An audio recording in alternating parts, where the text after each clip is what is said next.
Hello everyone, नमस्ते। म आज फेरि एउटा रेसिपी लिएर आएकी छु। त रेसिपी भयो इन्स्टेन्ट पिज्जा। मैले कसरी बनाएँ त्यही भएर हजुरहरूसँग सेयर गरौँ भनेर यो भिडियो बनाएकी हो। र आउनुहोस् त मैले कसरी यो बनाएँ हेरौँ। हजुरहरूलाई भिडियो मन पर्यो भने लाइक कमेन्ट सेयर गरिदिनुहोस् होला।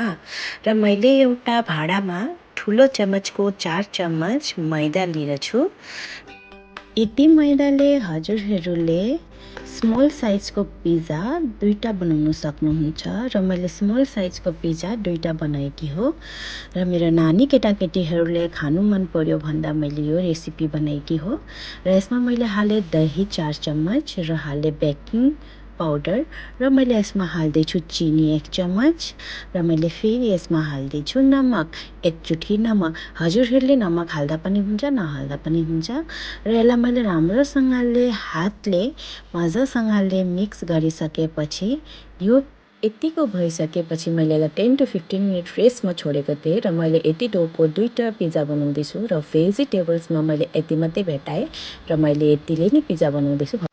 र मैले यहाँ डो हातले नै थिचेर नै मैले ठुलो पारेकी हो, किनभने कि डो अलिक नरम हुन्छ र बेल्नाले मलाई गर्नु मन पर्दैन। र मैले यहाँ होल गरेको हो फोर्कको मद्दत से। र पिज्जालाई होल गर्ने कारण भयो जब हामी पिज्जा स्टिममा दिन्छु त्यतिखेर पिज्जा नफुलोस् भनेर हामीले यो होल गरेको हो।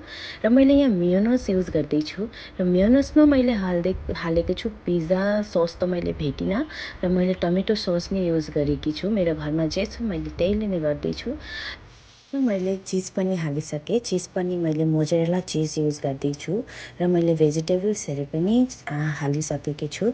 र माथिभरि मैले यसरी मोजरेला चिज छर्किदिएँ फेरि। र मेरो किचनमा जे पनि जिनिस एभाइलेबल थियो मैले त्यतिखेर नै बनाएको। अब घरमा होममेड पिज्जा बनाउँदा अब यति सामग्री मार्केटमा भेट्ने पिज्जाहरू जस्तो त बन्दैन होइन। र जति सके मेरो नानीहरूको लागि मैले यो बनाएको हो।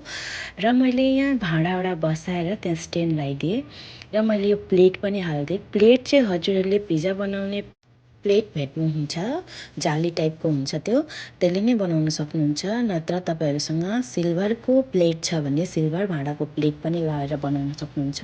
तर मेरोसँग यो 2 थोक नै थिएन भनेर मैले स्टिलको प्लेटमै मैले राखेर बनाएको हो। पिज्जालाई मैले स्टिम गर्नुको लागि 20 मिनट्स छोडिदिएको थिएँ र मैले 5 मिनट चाहिँ हाई फ्लेममा राखेर र 15 मिनट्स चाहिँ मैले लो फ्लेममा राखेर पकाएको हो। र हेर्नुहोस् त कस्तो राम्रो पिज्जा बनेको छ। र मेरोमा पिज्जा कटर थिएन र मैले चाकुको मद्दतले नै मैले काट्दैछु।